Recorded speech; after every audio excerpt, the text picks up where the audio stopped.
Mr. President, the British statesman Edmund Burke once wrote, "When bad men combine, the good must associate."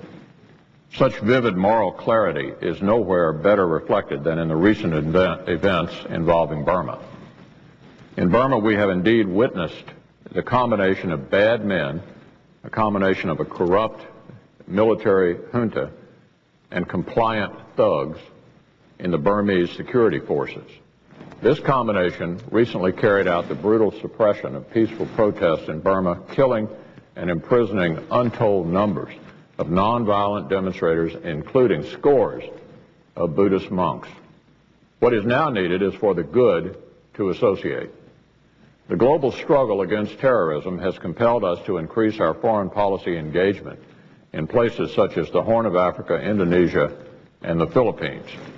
In the coming decades, we must realize that China and India are two countries that will play a larger role on the world stage.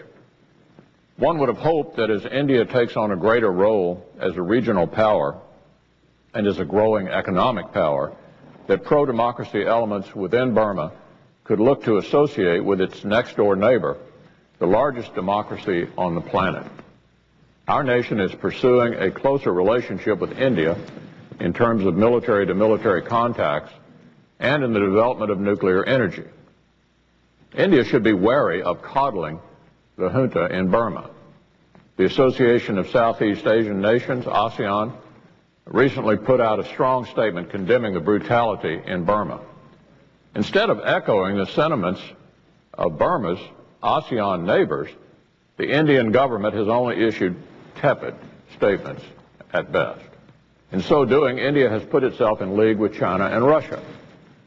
This is all the more troubling since India had been, in the past, supportive of Burmese reformers in the early 1990s.